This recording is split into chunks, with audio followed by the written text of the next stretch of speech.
بسم اللہ الرحمن الرحیم۔ السلام علیکم۔ آج جو ہے وہ ہمارا سیکنڈ ایئر کی بک ترجمۃ القرآن کا پہلا لیکچر ہے۔ اس کا بھی پیٹرن سیم ویسے ہی ہوگا جیسے کہ آپ کا فرسٹ ایئر میں تھا۔ 50 نمبر کا پیپر ہوگا، 10 نمبر کے MCQs، 10 نمبر کے شارٹ کویسچنس، 15 نمبر کا ترجمہ، 5 نمبر کے الفاظ معنی اور 10 نمبر کا لانگ کویسچن۔ بس اس میں فرق صرف یہ ہے کہ اس میں صورتوں کی تعداد فرسٹ ایئر میں کم تھی اور سیکنڈ ایئر میں جو صورتوں کی تعداد ہے وہ زیادہ ہے۔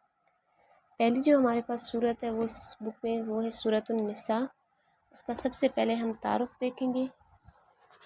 تعارف میں اگر ہم اس کی طرف جائیں تو یہ جو ترتیب ہے اس کی قرآن مجید کی، اس کے اعتبار سے یہ قرآن مجید کی چوتھی صورت ہے اور اس کے جو رکوع ہیں وہ کل 24 ہیں اور 176 آیات ہیں۔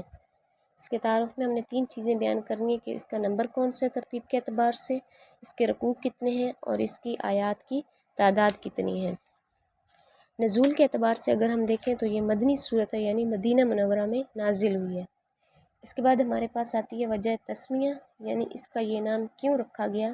تو نساء جو ہے وہ عربی میں عورت کو کہتے ہیں اور یہ صورت چوتھے پارے سے شروع ہو رہی ہے۔ اس صورت میں عورتوں کے حقوق کے متعلق مختلف احکامات ذکر کیے گئے ہیں، اسی وجہ سے اس کا نام سورۃ النساء رکھا گیا ہے، کیونکہ نساء عربی میں عورت کو کہا جاتا ہے۔ اس کے بعد اس میں جو مین ہیڈنگ ہے تعارف میں وہ ہے السبع الطوال۔ سبع کہتے ہیں 7 کو، طوال کہتے ہیں طویل ترین۔ یہ جو صورت ہے سورۃ النساء سورۃ البقرہ کے بعد طویل ترین یعنی لمبی ترین صورت ہے، اور یہ ان صورتوں میں سے ہے جن کو السبع الطوال کہا جاتا ہے، یعنی 7 طویل ترین صورتیں۔ یہ جو قرآن مجید کی پہلی 7 طویل ترین صورتیں ہیں، ان کے بارے میں نبی کریم صلی اللہ علیہ وآلہ وسلم نے فرمایا کہ یہ مجھے تورات کے بدلے میں عطا فرمائی گئی ہیں، یعنی ان کی فضیلت بیان کی جا رہی ہے۔ اس کے علاوہ اگر ہم حدیث مبارکہ میں اس کی فضیلت دیکھیں تو حضرت عبداللہ بن مسعود رضی اللہ تعالیٰ عنہ بیان فرماتے ہیں کہ نبی کریم صلی اللہ علیہ وآلہ وسلم نے مجھے حکم دیا تھا کہ مجھے قرآن مجید پڑھ کر سناؤ، تو میں نے عرض کی یا رسول اللہ صلی اللہ علیہ وآلہ وسلم، میں آپ کو پڑھ کر کیا سناؤں، یا میں آپ کو پڑھ کر سناؤں، جب کہ آپ پر تو قرآن مجید نازل ہوتا ہے۔ تو آپ صلی اللہ علیہ وآلہ وسلم نے فرمایا ہاں سناؤ۔ آپ فرماتے ہیں کہ میں نے سورۃ النساء پڑھی، اور جب میں سورۃ النساء کی آیت نمبر 41 یعنی اللہ تعالیٰ کا ارشاد ہے اس میں کہ فَكَيْفَ إِذَا جِئْنَا مِنْ كُلِّ أُمَّةٍ بِشَهِيدٍ وَجِئْنَا بِكَ عَلَىٰ هَؤُلَاءِ شَهِيدًا۔ وہ فرماتے ہیں کہ جب میں اس آیت پر پہنچا جس کا ترجمہ یہ ہے کہ اس دن کیا حال ہوگا جب ہم ہر امت میں سے ایک گواہ لائیں گے، اور اے نبی صلی اللہ علیہ وآلہ وسلم آپ کو ان سب پر گواہ بنا کر لائیں گے۔ تو کہتے ہیں جب میں نے یہ آیت پڑھی تو آپ نے فرمایا کہ بس کر دو، میں نے آپ کی طرف دیکھا تو آپ کی آنکھوں سے آنسو جاری تھے۔ اس کے بعد ہے سورۃ النساء کا مرکزی موضوع، یعنی اس کا خلاصہ کیا ہے۔ اگر ہم اس کا نچوڑ نکالیں تو اس میں مختلف چیزوں کا بیان کیا گیا ہے، جس میں سب سے پہلے حقوق اللہ اور حقوق العباد، پھر ہے تقوی کی اہمیت یعنی پرہیزگاری کی، اس کے بعد ہے عورتوں کے حقوق، پھر ہے اہل کتاب یعنی یہودی اور عیسائی اور منافقین کے رویوں کی مذمت، اس کے علاوہ غزوہ بدر و احد اور سماجی زندگی یعنی جو معاشرتی زندگی ہے اس کی اصلاح سے متعلق احکام بیان کیے گئے ہیں۔ اس کے بعد جو مین ٹاپک ہے ہمارا اس صورت میں وہ ہے بنیادی مضامین۔ بنیادی مضامین کی طرف اگر ہم جائیں تو اس میں پہلا جو ہمارا ٹاپک ہے وہ ہے حقوق اللہ اور حقوق العباد کی تعلیم۔ سورۃ النساء میں جو ہے وہ حقوق العباد کے سلسلے میں، یعنی جس میں حقوق اللہ بھی آتے ہیں اور حقوق العباد بھی، تو اس میں سب سے پہلے حقوق اللہ بیان کرتے ہوئے یہ فرمایا گیا ہے کہ اللہ تعالیٰ کی عبادت کرو اور شرک سے بچو، یعنی شرک کی ممانعت کی گئی ہے، کیونکہ شرک جو ہے وہ سب سے بڑا ظلم ہے۔ اس کے علاوہ یہ کہا گیا کہ جو بھی عمل ہو، چاہے وہ حقوق اللہ سے متعلق ہو چاہے وہ حقوق العباد سے متعلق ہو، اس میں اخلاص اختیار کریں، یعنی نیت کے ساتھ وہ کام کیا گیا ہو، اور اس میں ریاکاری یعنی دکھاوے سے پرہیز کی گئی ہو۔ اور حقوق اللہ میں جو سب سے اہم ترین حق کہا گیا اس صورت میں وہ ہے نماز۔ اس کے علاوہ اس صورت میں سفر، خوف اور مرض کی حالت میں نماز کے متعلق بھی احکام بیان کیے گئے ہیں، اس کو ہم انشاءاللہ آگے ترجمے میں ڈیٹیل کے ساتھ پڑھیں گے۔ اس کے علاوہ حقوق العباد کے حوالے سے والدین کے ساتھ حسن سلوک کا حکم دیا گیا ہے۔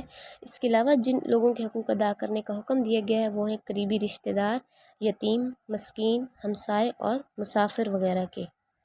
دوسرا جو ہمارا مضمون ہے وہ ہے سماجی اور شرعی ضروریات کے متعلق ہدایات دی گئی ہیں کہ معاشرے میں رہتے ہوئے، سماج میں رہتے ہوئے آپ کو کن کن چیزوں کی ممانعت ہے اور کن کن چیزوں کے کرنے کا حکم دیا گیا ہے۔ اس میں سب سے جو مین چیز ہے وہ ہے نشہ کی ممانعت، یعنی نشہ آور چیزوں کی ممانعت کی گئی ہے۔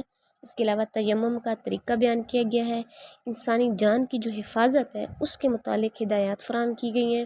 اس کے علاوہ اللہ کی راہ میں ہجرت کرنے والے مہاجرین کی بھی فضیلت بیان کی گئی ہے، اور معاشرتی معاملات میں انسان کا جو ذمہ دارانہ کردار ہے اس کے حوالے سے اس بات کی اہمیت بیان کی گئی اور اس بات پر زور دیا گیا کہ جو بھی معاملات ہوں اس میں ہمیشہ سچی گواہی دینی چاہیے۔ اگلا جو ہمارا مضمون ہے وہ ہے اہل کتاب اور منافقین کے جو غلط اور غیر ذمہ دار رویے تھے ان کی مذمت کی گئی ہے، اور ان کے جو رویے تھے یا غیر ذمہ دارانہ حرکات تھیں وہ کیا تھیں؟ وہ تحریف کتاب، یعنی اپنی اپنی کتابوں میں تبدیلیاں کرتے تھے، اللہ تعالیٰ کے حکم کی نافرمانی کرتے تھے، اللہ کی راہ میں جہاد کرنے سے راہ فرار اختیار کرتے تھے، اور موت سے ڈرتے اور مسلمانوں کو راہ راست سے ہٹانے کی کوشش کرتے تھے۔ اس چیز کی ان کی مذمت کی گئی ہے اور انہیں لعنت کا مستحق ٹھہرایا گیا ہے۔ سیکنڈ لاسٹ جو ہمارا پوائنٹ ہے مضامین میں وہ ہے عورتوں کے حقوق ادا کرنے۔ اس صورت میں عورتوں کے حقوق ادا کرنے اور ان سے اچھے سلوک کرنے کا حکم دیا گیا ہے، خصوصاً نکاح کے وقت جو ہے وہ حق مہر کی ادائیگی، اور ازدواجی زندگی میں یعنی جو میاں بیوی کی زندگی ہے اس میں حسن معاشرت یعنی اچھے طریقے کے ساتھ رہنے کی تاکید کی گئی ہے۔ اس کے علاوہ وراثت میں بھی خواتین کا حصہ مقرر کیا گیا ہے، اور جن خواتین سے نکاح ہو سکتا ہے اور جن سے نہیں ہو سکتا ان رشتوں کی بھی وضاحت کی گئی ہے۔